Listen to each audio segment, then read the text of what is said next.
Fill your plate now, where every bite brings you closer to the farm gate and further from what's unhealthy. Now here's your hosts, Julie and Tammy, helping you live well by filling your plate well.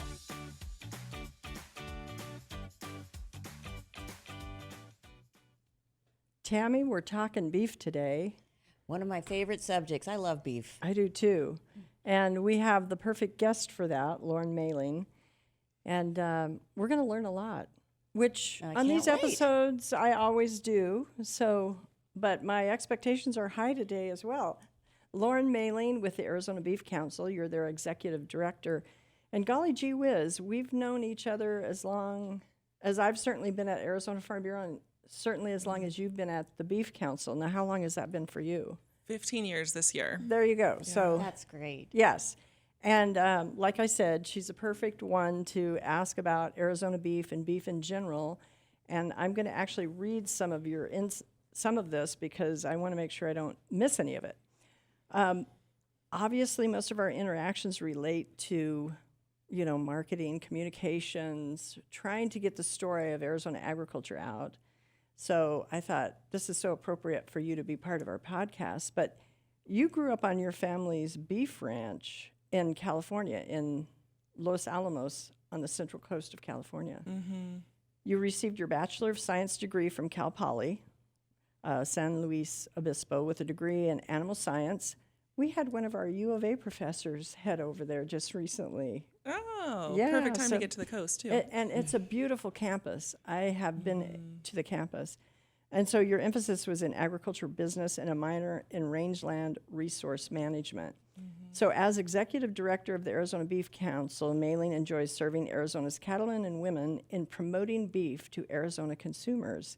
She's a mom of two. I call you a foodie. And I like to highlight the point that you have beautiful calligraphy. You still believe in snail mail with beautiful envelopes and letters. So you did a couple things for me, and I just loved it. So you're a multi-talented woman, and here you're leading an amazing organization, the Arizona Beef Council. So let's start off by asking a question that I always like to make sure everyone knows. What exactly is the Arizona Beef Council, and what does it do? Excellent. Well, thank you, Julie and Tammy, for having me. I'll send you a thank you note in the mail later. Oh, yay. I know, I want to see that handwriting. Yeah, that I love that quite analog in many ways. But the Arizona Beef Council is a beef producer directed entity, and we administer the National Beef Checkoff program here in Arizona. There are many, I think, in the about 23 federal commodity programs for agriculture, everything from beef and dairy to Christmas trees and blueberries. And we are the research, education, marketing, and consumer information arms of that agricultural commodity group. So for beef, we may not lobby or influence policy, so it's all the fun things, I like to think. All the fun. And so we are Arizona Beef Producers Marketing, Advertising Agency, producer public relations, and we get to directly interface with consumers on behalf of those beef farmers and ranchers across the country, and especially here in Arizona, who raise beef. And so every day is different, whether it's working. We have lesson plans available for classrooms, anything from beef nutrition to how to cook beef. We work with nutrition influencers and nutrition students as a long time, along with the Dairy Council a lot of times, and everything from digital advertising to social media kind of runs the gamut. So every day is different and exciting, but ultimately driving demand for beef and answering those easy and tough questions to help consumers feel confident in choosing beef for their families. That's awesome. And what I like the part about the councils that I really like, same with the Arizona milk producers, is that truly the ranchers, in your case, are driving this. Mm-hmm. Your board is comprised of our Arizona ranchers. And, they'll let you know what they think we're doing good and what we need improvement on. And so it's driven from the ground up. It's grassroots. It's boots on the ground, as we say in agriculture. So that's what I think is so neat about what you and Tammy do with the councils, basically. So I also think one of the nice parts about it too is it's generic in that it supports all brands, not necessarily one brand. Right. So you're really helping the whole. That's a good point. And that's what a lot of the checkoff programs, do. They don't support a brand in particular. They support domestic beef or domestic dairy. And just a piece of trivia I learned yesterday. Did you know there's a checkoff program like our beef and dairy checkup for diamonds? Oh, For diamonds. Yeah, I was Wow. thinking, I love the dairy industry. I wouldn't want to go anywhere else. But if I did, I might check on that and see if be they a had good an one to look opening. into. Yeah, it might be kind of an interesting thing to do. from dairy to diamonds and diamonds and dairy. That sounds quite Diamonds and dairy. appropriate. Maybe we Diamonds could and have a dairy. big gala or something. Yeah. Yeah. Well, it is a commodity. Diamonds are a commodity. Yeah. But anyway, I digress. Sorry about that. But anyway, I didn't know that just thought either. That was interesting. Yeah. But one of the things about beef that I love in Arizona, it's very highly respected and it's held in high regard. And just wondered, what do you think that's attributed to as far as what the ranchers do and how they raise the beef to garner that high level of great taste and satisfaction? Yeah. As one of Arizona's 5 C's on our state seal, cattle, along with, now I'm going to make myself remember them all, cattle, cotton, copper, citrus, and climate. Climate. And the climate helps us grow all these wonderful crops. But Arizona ranchers have a unique ability to adapt to Arizona's unique environment. We have everything from here in the desert to higher elevation in the south and in the north. And ranchers and cattle feeders and dairy farmers, because our dairy farmers are part of the beef supply chain as well, have all done a really fabulous job of adopting technologies like improving genetics, utilizing the minimal resources that we have in the desert, being able to adapt to the rainfall that Mother Nature provides that year or doesn't provide.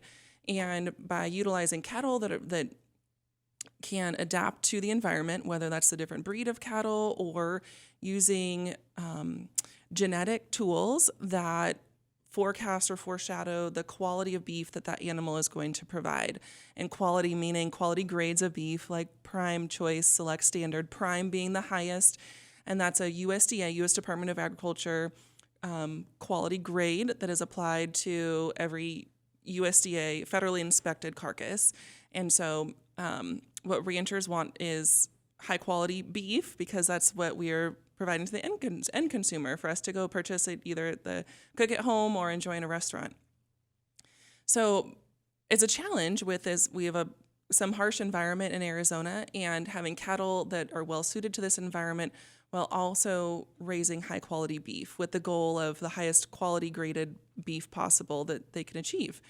And nationally, and even in Arizona as well, we've had the nation's cow herd has improved so much from a beef quality standpoint, and that ultimately affects the end experience for us as a consumer, because a consumer wants a consistent, high quality eating experience every time. You don't want to say, well, this ribeye was tough and this one was tender, because then they'll likely try another protein, because you want a consistent, delicious, high quality experience especially for our stretched budget dollars these days. So all that to say, I think Arizona ranchers and cattle feeders, especially with more nutrition science in the ruminant nutrition world, like we have in our human nutrition degrees that one could study to be a human nutritionist, we have cattle nutritionists as well. And by learning so much, the science has advanced so much in the ruminant nutrition, and cattle are ruminant animals. So how we are able to feed cattle, if they go through, most cattle go to a feed yard for the last 4 to 6 months of the life cycle. And that also directly affects the high quality beef that they raise at the end as well. And we in Arizona have several large feed yards, and because of the environment does so well, where we have 300 days of sunshine, Right. not many days of mud or real freezing temperatures. And so it's a consistent environment both for our dairies and our cattle on feed in the state. And so every step of the way, from the cows on the range across the state to cattle in the feed yard all the way to processing and distribution. I think Arizona has it all here in the state, and Arizona ranchers have really stepped up to the plate, literally and figuratively, to raise really high quality beef. They really have, and I loved one of your examples. If you get a ribeye in one restaurant and maybe a ribeye in another, that consistency is equated to a quality, because if it's consistently good, then it's consistent quality. And we have a neat history also about beef here in the state of Arizona. A lot of the ranching families that have been here for 100 plus years, they started selling beef to the U.S. Army. So there's just all sorts of really neat things about the industry. But one thing that we're honing in on, Tammy and I, is that protein is really popular right now. All sorts of protein. Is this a fad or / a trend? Or, I mean, we've had the carnivore diet. We've discussed it again. This podcast is not endorsing any diets. We're just highlighting some of the things that are out there.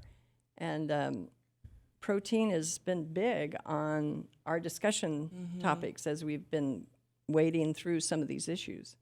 And it seems like all of the marketing and labels, like, I don't know if it's an energy drink with added protein or everything's added protein. Everywhere. And Tammy, as a registered dietitian, this is definitely in your wheelhouse of nutrition science.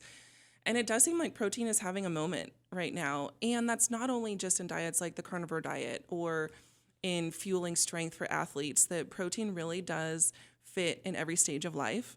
In the last dietary guidelines for Americans that are released every 5 years, we're getting ready to maybe see one at the end of this year.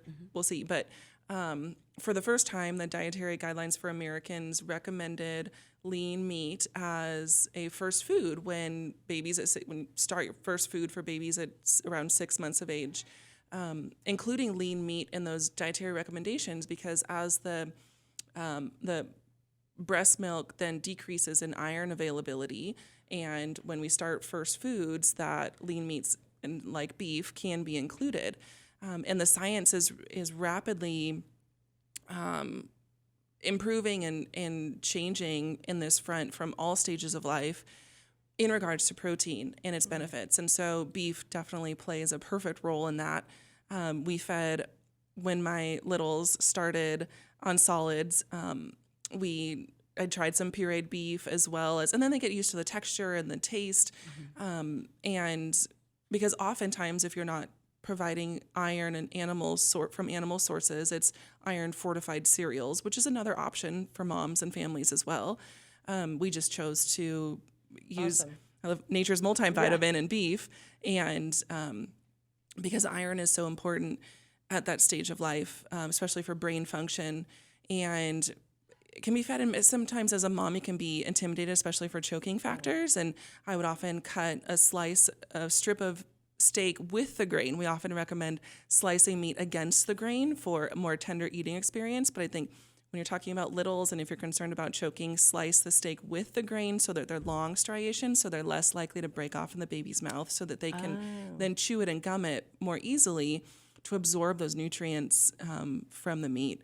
And that's just one example from the early years, and especially as women and pregnant women, how important iron is. And Tammy, am I right that like iron deficiency and anemia are one of the highest deficiencies in women worldwide?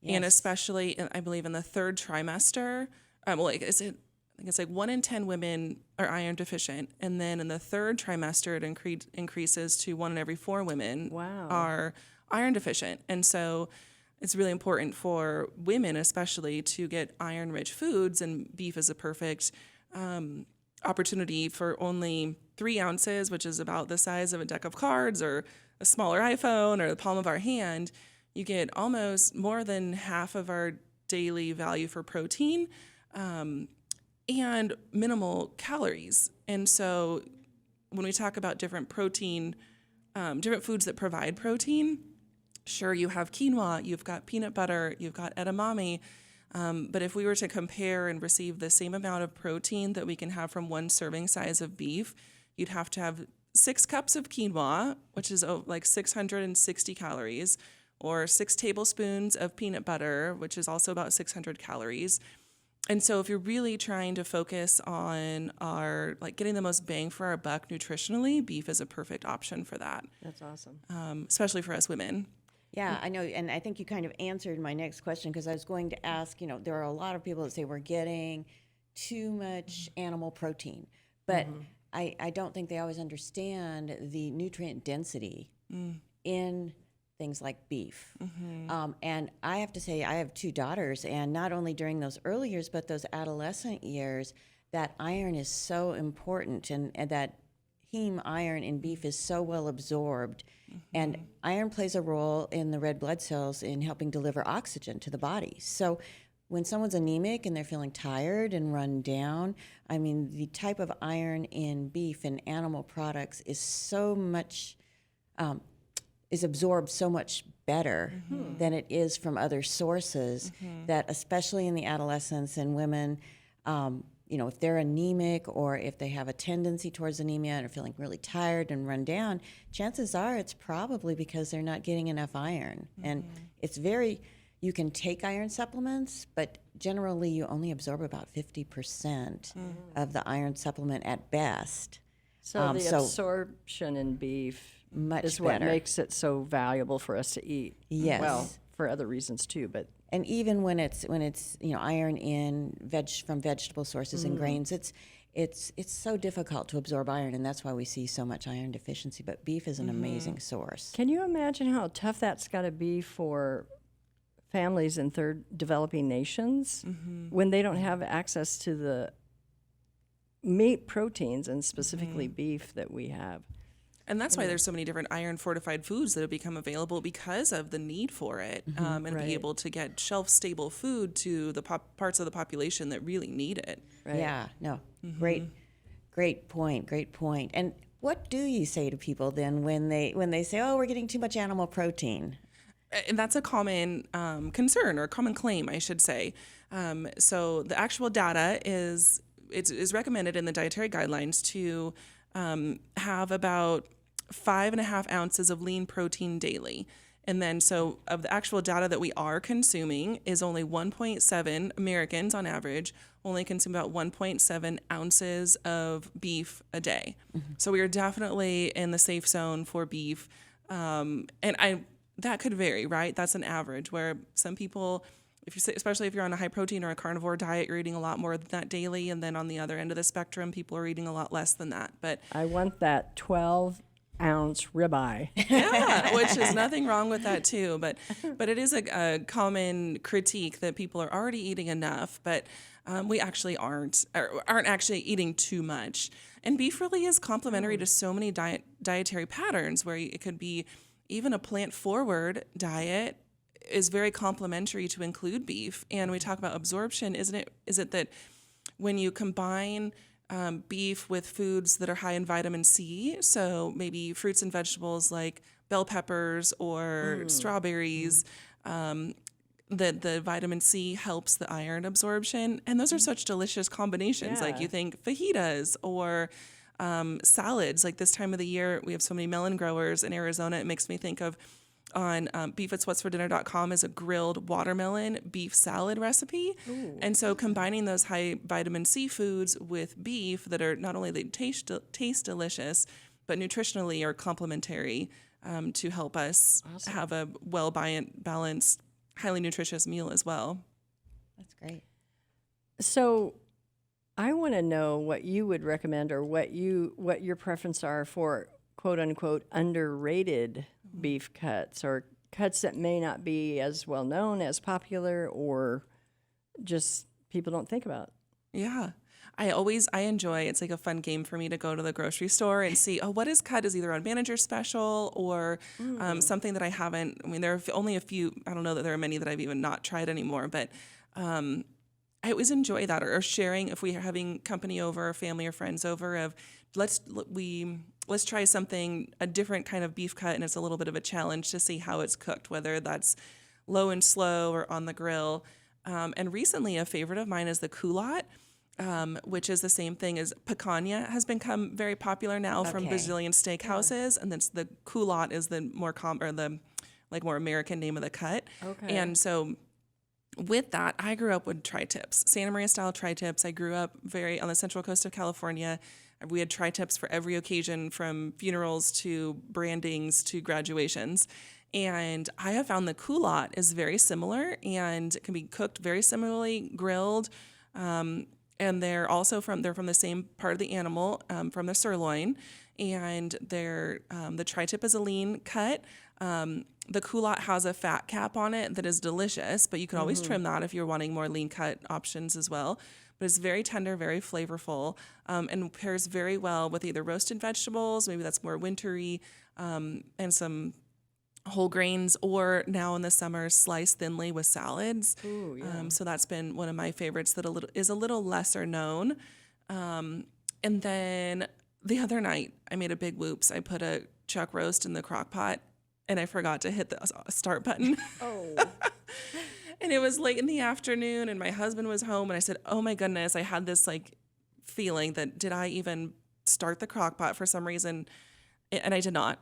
And so I ran into the local grocery store and was like, what can I do quickly? And there are the prepackaged convenience type meat options. And so I got the package of sliced beef that's just really thinly shaved, and then grabbed some broccoli and bell peppers and carrots. And I knew I had other pantry staples, and just made a stir fry at home that night. Yeah. That worked really well. So Yeah. I think that speaks to beef's versatility, whether you've planned ahead and did or did not start your crock pot in the morning, or last minute in the grocery store, what's for dinner that everyone in the family will enjoy. There's something for everyone. Yeah. Now the more American name, you said culotte. Is that easy to get, or ask? I guess you go to the butcher and ask. You can ask. I've seen them at some of the smaller butcher shops in our area, or you'll see it on menus as well, picanha or the culotte. But if you can't find that, tri-tip is a great substitute too. Right. So this made me think of something that I hadn't written down to ask. So I'm going off script. Go but for it. anyway, I love going off script. but so we have this ongoing argument at home at how well done do you cook beef? And I'm like a rare to medium rare person, where some of our family is more medium. Is there a correct or best temperature or great way question. to cook And I think different cuts? you're probably reflecting the general population of everyone has a very strong opinion on it differently. For ground beef, always safe and savory to 160. And that is the safe cooking method for ground beef, because it is a ground product. And so the external surfaces have been exposed now to the inside. So the science and research says that cooking to 160 degrees using an instant read thermometer, super easy, not always going by color, know that if there were to be any pathogens that existed, they'll be killed at 160 degrees. Okay. So we'll leave that. We'll set ground beef or burgers aside. And then I think it depends on the cut. So my favorite steak cut is a New York strip, and I like it medium rare. I like a ribeye a little more medium. I like a filet a little more medium. And so I think it's all personal preference and what you like. I think something like a flank steak can stand up to a little bit more done, because it'll still be tender and you slice it against the grain. Usually it has a marinade. So Good to so know. everyone's right. Yeah. Well, that's good, I guess. Except for maybe if you're ordering, maybe except if you're ordering a filet well done, then maybe I don't think that's right. No. Within reason, I would say. Yeah. I know. I see it medium. It's like, I just really like it juicier. And Yeah, I think it depends on the cut too, because each muscle stands kind of the doneness a little bit differently. Great. Yeah. Great.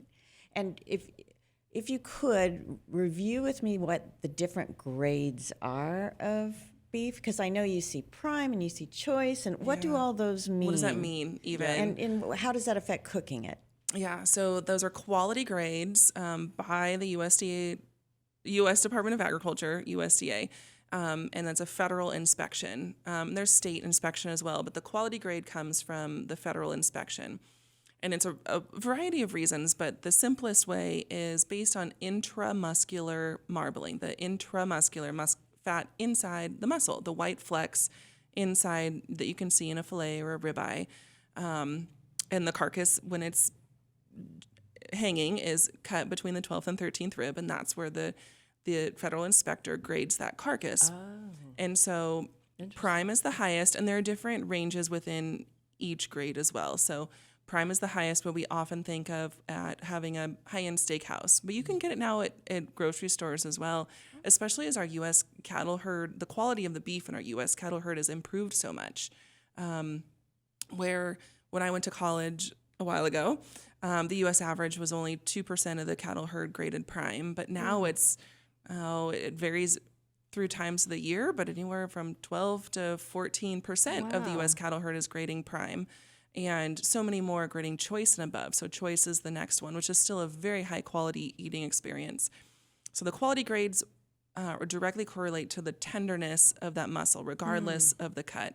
And even if they were lower quality grades, it doesn't mean that it's less. It has nothing to do with safety or nutrition. It's just the amount of intramuscular marbling. So maybe if you... In a way, would it also be, it really has nothing to do with taste either because of that consistent quality, right? Or, it could be, and fat equals flavor too. Oh, So if it's a that's highly true. marbled, That's it could true. have a little bit different flavor. okay. But then that's not to say that a select grade of beef is not good. It'll be leaner. So if you're looking for leaner beef, you want in that muscle, if it's all more red and less white flecks of fat, and it just means it's leaner, and maybe it needs a little more TLC in the cooking process. So maybe a marinade, because it might be a little more tough. Marinade, or cooking it slow and low in a crock pot or a pressure cooker, or dicing it or slicing it for fajitas or something like that. Oh, so slow and low is good when there's not as much fat or marbling. It is, especially for those tougher cuts, like Okay. from the round, or for the tougher cuts that just need a little bit to break down over a longer period of time at a lower temperature. Oh, great. Awesome.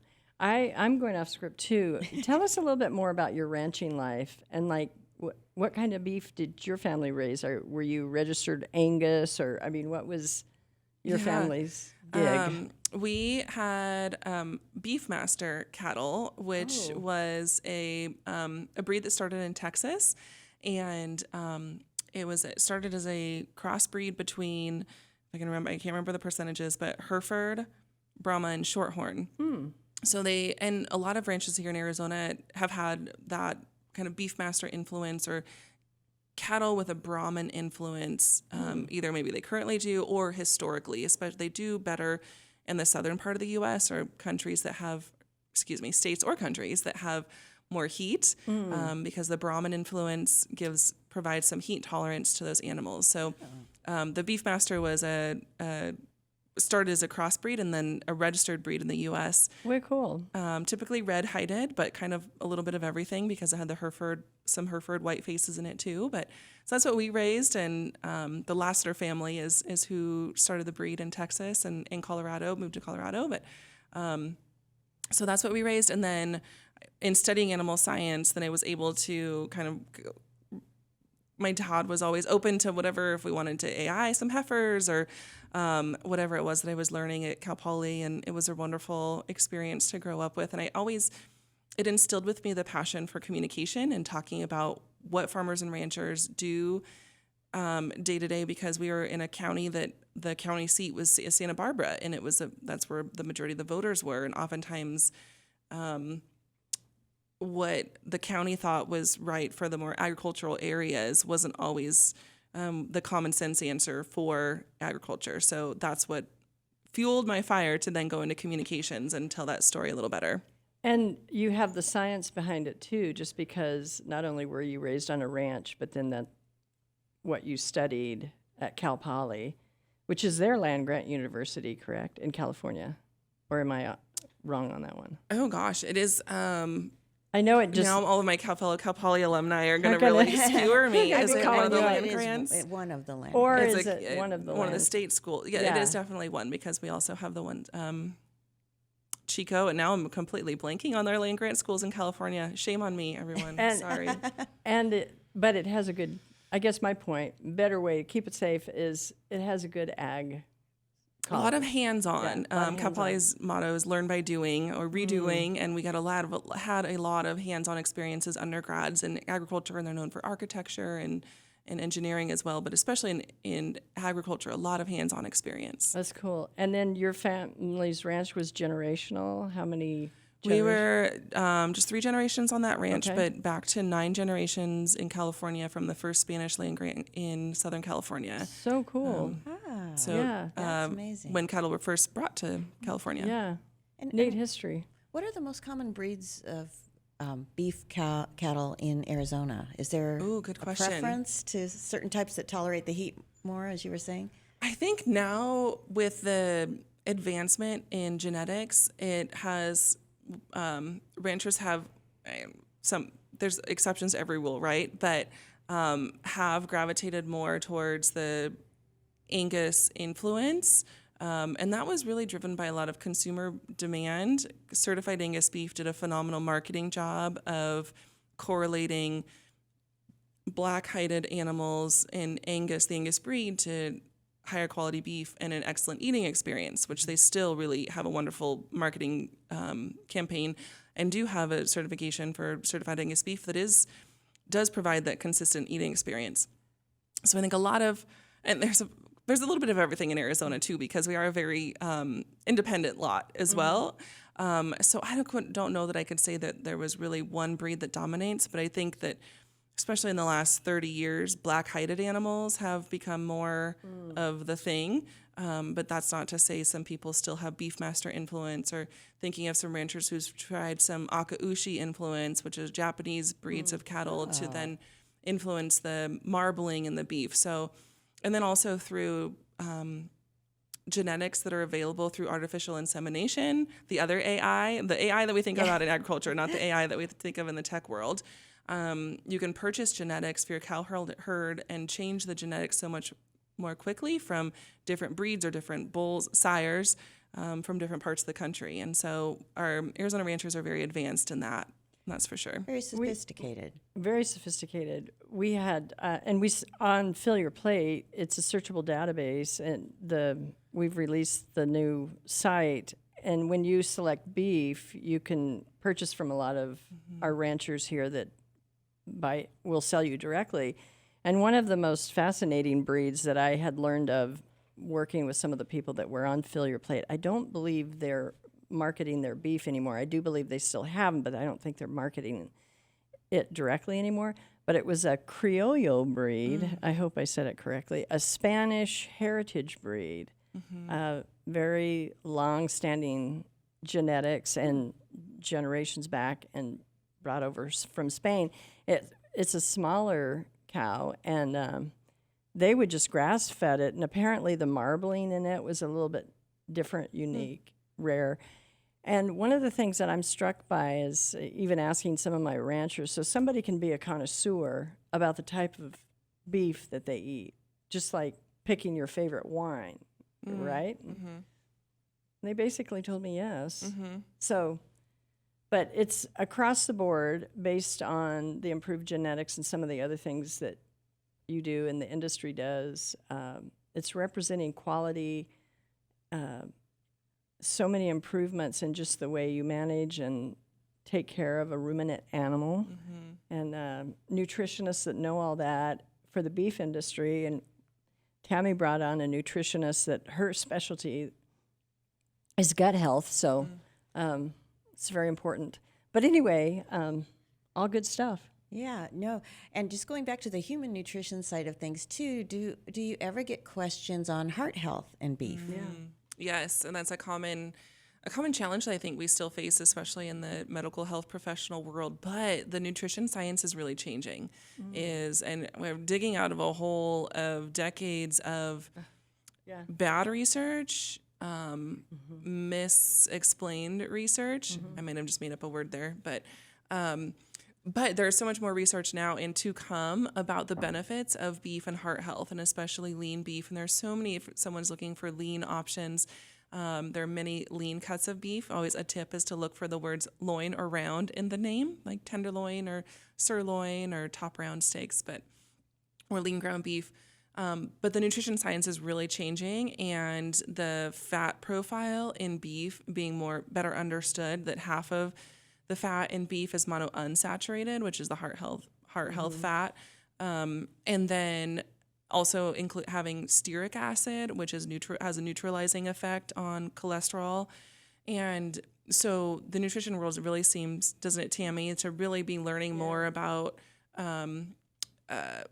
cholesterol and saturated fat from food and what that means for our health and what is to come. Yeah, absolutely. I mean, I know with dairy, the whole fat dairy is now more favorably looked at than it used to be. And I think the same thing is true with beef. And if I remember correctly, I did see some materials from you all too, talking about some of the cuts are as lean or leaner than like chicken that's skinless. And so those lean cuts are very lean. Yes, and they have received, the Beef Checkoff program has worked to receive the heart health check mark from the American Heart Association, and beefitswhatsfordinner.com has recipes that are certified by the American Heart Association. And so we've really seen a reversal on the prevailing thought about red meat and heart health.